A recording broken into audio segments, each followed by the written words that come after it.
Halo guys, di video kali ini saya mau cerita pengalaman pertama kali saya main game Soccer Manager 2026.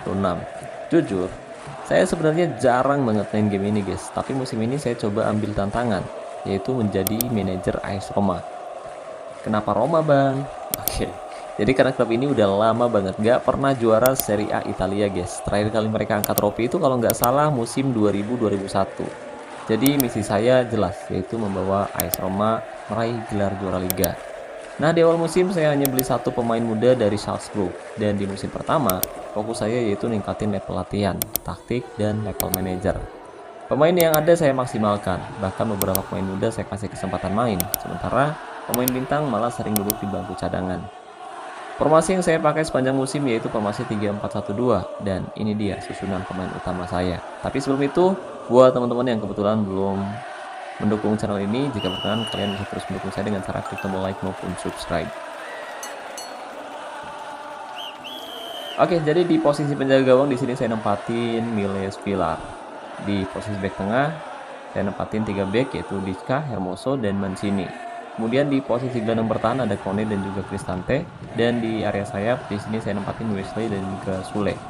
Nah, di area gelandang serang di sini saya nempatin Pellegrini, dan di posisi striker ada Dybala dan juga Dobby. Nah, awal musim sampai pertengahan musim sebenarnya Roma tampil luar biasa, guys.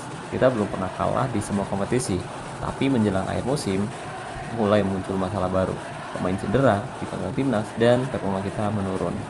Akhirnya saya terpaksa belanja pemain di bursa transfer tengah musim, guys. Saya datangkan 4 pemain. Yang pertama Lucas Bounadut dari Red Bull Salzburg, seharga 12,57 juta. Kedua yaitu Otamendi dari Benfica, seharga 2,25 juta. Dan yang ketiga Matteo Gabbia dari AC Milan, seharga 14,5 juta. Dan yang keempat yaitu Fermin Lopez dari Barcelona, seharga 31 juta. Dan ini adalah rekrutmen termahal saya dari Barcelona, guys. Dari 4 pemain itu cuma Gonadot dan Fermin Lopez yang jadi andalan saya, guys. Kadang dia jadi pemain inti, kadang juga jadi pemain cadangan. Keduanya tampil stabil dan bantu tim kita bangkit lagi. Nah, di Coppa Italia dan di Europa League kita sampai babak semifinal, tapi sayang banget kita kalah lewat adu penalti 2 kali dengan skor 5-4. Sakit banget sih, tapi beruntung di Serie A Italia kami tetap konsisten. Nah, hasil akhir di Serie A Italia atau di Liga Italia, kita berhasil meraih 26 kemenangan, 10 hasil seri, dan 2 kali menelan kekalahan, guys. Total kita berhasil ngumpulin 88 poin, mengemas 82 gol, dan kebobolan cuma 22 gol aja. Dan kita jadi tim paling subur kedua dan paling sedikit kebobolan di Liga Italia. Nah, Roma akhirnya sukses meraih gelar juara Serie A Italia, guys. Dan di bawah kami ada AC Milan dengan raihan 79 poin, sementara Napoli, Inter, dan Juventus sama-sama meraih 78 poin. Dan keberhasilan ini tentu nggak lepas dari formasi dan taktik yang saya pakai. Nah, saya pilih strategi custom, dan ini detailnya, guys. Untuk taktik umum di sini saya pakai lebar normal, kemudian mentalitas menyerang, tempo normal, fluiditas kita bermain lepas, kemudian kreativitas seimbang. Dan untuk taktik serangan, gaya oper, gaya serang, forward maupun permainan lebar di sini saya pilih campuran. Kemudian untuk build up normal, serangan balik tidak aktif. Dan untuk taktik bertahan di sini saya pakai gaya tekanan kemana saja, gaya tackle normal, kemudian untuk garis belakang normal, kiper penyapu ya, menghabiskan waktu normal. Nah, sekarang saya mau jelasin nih kenapa saya pilih formasi 3-4-1-2 dan strategi yang saya pakai. Pertama, saya pilih formasi 3-4-1-2 karena Roma punya stok back tengah yang cukup kuat. Jadi daripada pakai 4 back, saya maksimalin 3 back tengah sekaligus. Ini juga bikin saya bisa mainin 2 striker di depan yang udah cocok banget duet antara Dybala maupun Dobby. Nah, di tengah di sini saya pakai satu gelandang serang yaitu Pellegrini buat mendukung peran 2 striker yang kita tempatan. Dia punya kreativitas tinggi dan dia bisa jadi penghubung antara lini tengah maupun lini depan. Kemudian di posisi gelandang bertahan di sini saya nempatin pemain yang punya stamina dan kemampuan bertahan bagus yaitu Kone dan juga Cristante. Dan kadang saya juga nempatin Lucas Gonadut dan juga Fermin Lopez sebagai pemain inti maupun pemain cadangan. Jadi ganti-gantian. Sementara di sisi sayap, di sini saya pakai Wesley dan juga Sule karena mereka punya kecepatan dan bisa bantu serangan maupun bertahan. Khususnya untuk si Wesley ini, dia adalah salah satu pemain bertalenta yang dimiliki oleh AS Roma.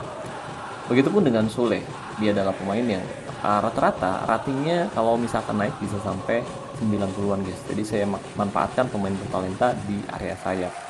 Meskipun bukan posisi terbaiknya, tapi mereka bisa bermain luar biasa di area tersebut.